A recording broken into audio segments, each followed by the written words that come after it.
Escape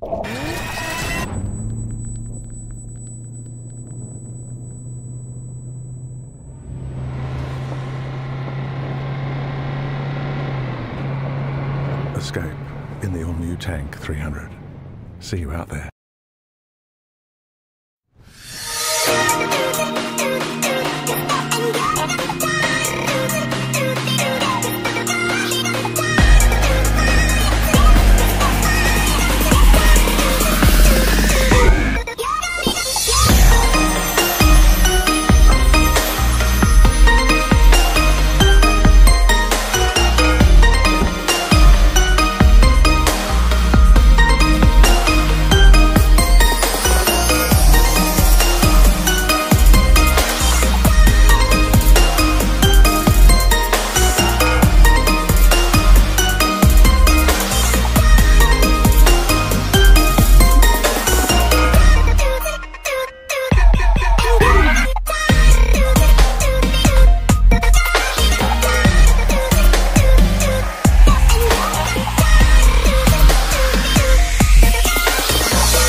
Ito, ipapakita ko sa inyo ang pinakamaganda at pinaka-unique na fully electric car ng Pilipinas, ang Aura 500 by GWM.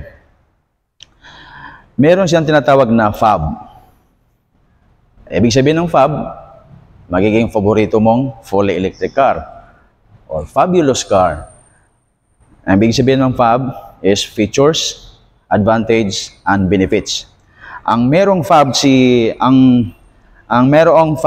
Aura 500 ay meron siyang, ang features po niya is naka-intelligent headlight.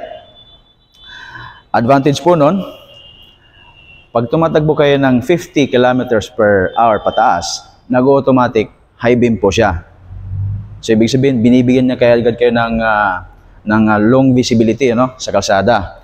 Ang benefits naman niya is pag meron kayong kasalubong, automatic, naglo-low beam yung sa may left side. Pag nasa may right side naman yung kasalubong nyo, nag-automatic, low beam yung sa may right side na natiling high beam sa may left side. So, gaya po siya tinatawag na intelligent headlight. Ang meron din siyang features na pinakamagandang features is naka 360 camera. Ang benefits naman po nun, pag sa mga parking, mga masisikip na parking area, so makikita mo agad yung buong paligid ng sasakyan. So hindi ka maiwas gasgas. Plus meron din siyang features na pinakamagandang features, yung tinatawag na door opening warning. Ibig sabihin, kasi madalas kasi yung mga pasahero, yung sakay po natin, tapos paparada tayo sa gilid, biglang mag-o-open ng pinto nang hindi man lang tumitingin. So may tendency na pag may dumaan na motor or nakabisikleta, so mabubunggo, di ba? So yung sa kanya, pag may na-detect siya na may parating doon sa gilid, o yan, sumingit, ano? So pag bukas mo ng pinto, automatic magkakaroon siya ng opening warning. So magtutunog siya. So ngayon, ngayon magtataka ka bakit tumunog, no? So makikita mo ngayon sa paligid na may parating pala. So isa po 'yun sa benefits na makukuha ng driver, no? Or ng may-ari. Ang pinakamaganda pa po nito, dito sa may kanyang power tailgate, ano? Dahil nasa akin niya na yung susi, may karga ako, no, sample. May dala ako bagahe, no. Gaganon ko lang yung paa ko. Pag nag-hazard yan, nag-automatic. Aangat po yan. Ngayon, paano ko naman sa ibalik? Pwedeng hindi ko na sa pindutin. Ang kagandahan nito, no, pag hindi mo maabot yung height niya, kung halimbawa mababa yung height mo, hindi mo kayang abutin, pwede mo naman siya i-adjust. Pwede rin na pag sinira mo siyang pabalik, igaganon mo lang ulit yung paa mo. At babalik siya.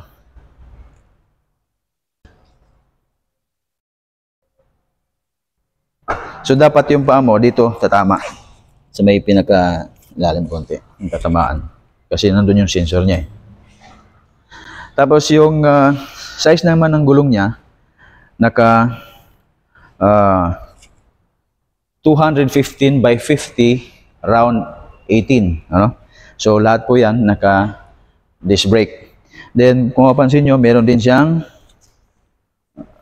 ilang sensor ba 'yan? 2 4 6. Meron siyang 6-eye sensor sa likod.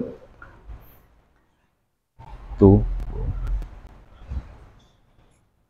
Meron din siyang 6 sensor sa may harapan. Dahan din po kay Aura 500, meron siyang features na traffic sign recognition. So, pag mabilis yung takbo mo, lalo na pag may mga speed limit sign, 40, 60, nadidetect po niya, so magbibigay po siya ng warning sa'yo. So, kagandahan sa kanya, hindi ka basta-basta mahuli ng enforcer. So, iwas traffic violation. Tapos, meron siyang tinatawag na automatic emergency braking. So, meron siyang pedestrian lane, nadidetect po niya yung pedestrian lane. Kung habang nagda-drive ka, nagsiselfone ka, tapos biglang may tumawid na hindi mo napansin, magugulat ka na lang na bigla siyang nag-automatic brake. So, nadidetect po niya yon. So, ngayon makapag-preno ka rin. Diba? Yun yung kagandahan sa kanya. So, iwas accident. Plus, hindi lang yon. Pag may tumawid din na motor or bike, nag-automatic brake siya pag hindi mo masyadong nababantayan habang nagda-drive. So, iwas aksidente. Plus, meron siyang tinatawag na adaptive cruise control. Pag ito yung sa mga expressway, pwede kang gumamit doon ng, pag halimbawa, 80 kilometers per hour, pipindutin mo lang yung cruise control ng 8, tapos i-sit mo siya sa 80 kilometers per hour. Then, habang hindi mo na kailangan umapag ng accelerator, ano? So, nakafocus ka na lang doon sa steering wheel. So, ang kagandahan po noon, nami-maintain po niya yung speed. Depende sa iyo kung 120, 140, 200, pwede. Pero ang kagandahan niya sa kanya, pag may biglang nag-overtake sa iyo at biglang nag-panic brake yung sa harapan mo, nadidetect niya. So, na-adapt niya yung speed noon. So, pag nag-slow down yon, siya din mag-slow down. So, ikaw naman, alalay ka na lang sa preno. So, iwas aksidente din yon. Meron din siyang tinatawag na lane keeping assist. Ang lane keeping assist, ginagamit po yan sa mga expressway. Yung mapapansin nyo, di ba, merong solid lane na kulay puti, no? So, pag pinindot mo siya, naka-course control ka, so, pwede kang nakaupo na lang. So, may maintain niya yung speed, 80 km per hour, or pwedeng 60, pwedeng 50. Then, yung bitaw ka sa manubela, parang naka-free wheel, naka-ano ka na lang eh, hands-free, no? Pero every 15 seconds, magpapaalala siya sa'yo na huwag mo naman ako masyadong pabayaan. Kailangan, alalay ka rin. Di ba? Kung ayaw niya na magiging tamad ka sa pagdadrive. So, ganun siya. Tapos, ang gagandahan din sa kanya, meron din siyang features na lane departure assist. Iyon naman, habang nagdadrive ka sa expressway, lalo na long drive, tapos inaantok ka, bigla kang nawawala sa linya, magbibigay siya ng warning. So ngayon, magigising ka, uy, wala na pala ako sa linya. Isa din yan sa kagandahan sa kanya. So iwas aksidente. At saka meron din siyang features na blind spot detection. Pag bigla kang nag-overtake, hindi ka gumagamit ng signal light, tapos na-detect niya 200 meters, may parating na sasakyan, bigla siyang magwa-warning sa'yo. So, titingin ka ngayon sa side mirror. So, ang ano doon is, ang advantage naman doon, iwas aksidente. So, hindi ka basta-basta mag-overtake kasi alam niyang may parating na sasakyan. Tapos, sa parking, ito pa, ang gagandaan sa kanya, sa parking. Habang nagbabaking ka, meron din siyang tinatawag na rear crossing detection, no? Pag umaatras ka, habang nagbabaking ka, tapos may parating na sasakyan, mag-automatic brake din po siya. So, iwas din sa accident. Makikita nyo yung kulay niya sa loob, napakaganda, napaka-luxurious tingnan.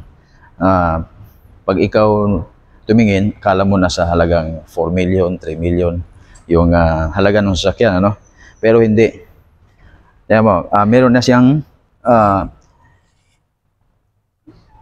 6-way electronic power adjustment. Tapos ito, pwede mo siyang i-manual seat, no? Yung posisyon, yung comfortable ka sa posisyon ng upuan, pwede mo siyang i-set doon. Ngayon, pag exit mo, automatic atras siya. Then pagka upo mo naman, pagbalik pag upo mo, ilalagay niya doon sa position na sinet mo na kung saan komportable ka. So, meron din siyang ganon. Tsaka, mapapansin nyo rin, yan, napaka-elegant niya. Tapos, naka-rotary type yung kanyang transmission. Tapos, lahat ito, naka-touchscreen monitor siya. Ang gagandahan pa nito, naka 6 airbags. So, or curtain airbags, napaka-safety. Tapos ito lang din yung fully electric car na nakapasa sa bansang Australia dahil doon sa kanyang 5-star ANCAP review tsaka 5-star NCAP review. Tapos yung kanyang warranty sa electric at saka sa motor, lalo na sa battery, 8 years or 200,000 kilometers, whichever comes first. Tapos yung kanyang bumper-to-bumper warranty, 7 years or 200,000 kilometers, whichever comes first. So doon pa lang, talagang masasabi mong napakatibay naman ito. Hindi lang sa tibay, napakaganda pa. Tapos kaya siya tinatawag na Ura 500 kasi yung full charge po niya, kayang tagbuhin hanggang 500 kilometers. Tapos ang charging hours po niya nasa 4 hours. Pag binili niyo po to, ang presyo po nito nasa halagang 1,778,000. May kasama ka ng charger. So dito sa loob, tingnan mo. Papakita ko rin sa inyo. Ito ano na siya? Naka wireless charging. Yan, kung wireless charger yung phone nyo, ipapatong nyo lang po dito. Tapos meron na siyang cup holder. Tapos dito meron na siyang center console. Dito may lagay din ng phone. Tapos ito naman yung kanyang, tingnan mo, ngayon ako nakakita ng ganitong klase, ano, yung start button niya. Ganito lang siya, no? Classic pero napaka-elegant, no? Kakaiba. Yan, no? Yan. So mag-automatic on yung aircon niya. So ito yung hazard, ito naman yung windshield defogger or front defogger, ito naman yung rear defogger. So lahat na to touchscreen. Yan. Apple or Android, pwede po dito. Sasalpak nyo lang dito sa USB, then makikita nyo na yung view ng cellphone nyo. So, or screen mirroring, tinatawag.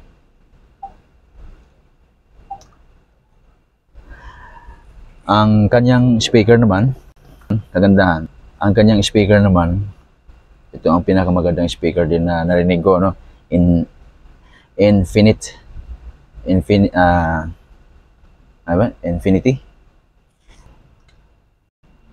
Tapos meron din, okay na, video na. Tapos meron din siyang panoramic sunroof, ano?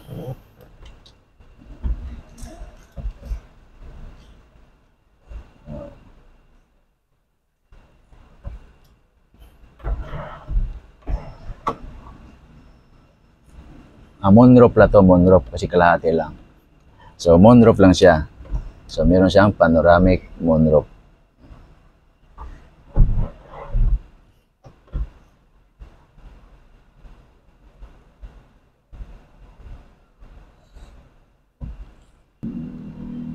Ngayon, dahil nakita nyo naman kung gaano siya kaganda, pag ito talaga binili nyo, napaka-unique.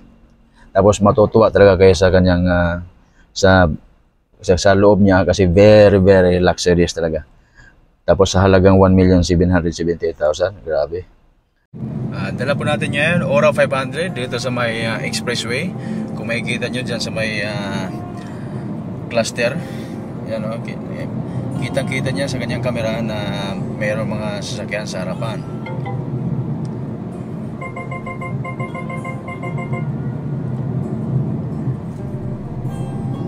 Pag may mga malaking truck na nasa likod mo, pagka gusto mo mag-change lane, magbibigay siya ng warning. Galing eh.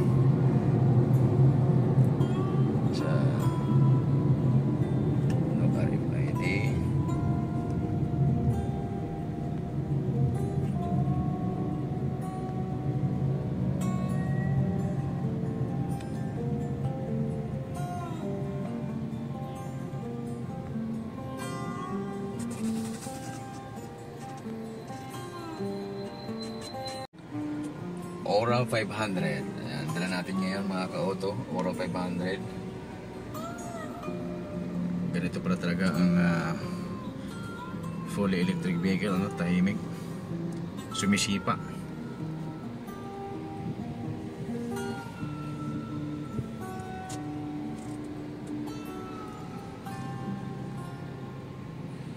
Tapos doon sa mga gustong mag-view ng unit, maaari lang po kayo pumunta dito sa GWM Makati branch sa may Pasong Tamo extension. Tapos doon naman sa mag-request ng test drive, maaari lang po kayong mag-message po sa amin at mag-schedule po namin yung test drive. So yun lang mga ka-auto. Kung nagustuhan nyo ang ating review, paki-like and subscribe sa ating Mr. Automoto channel. Thank you.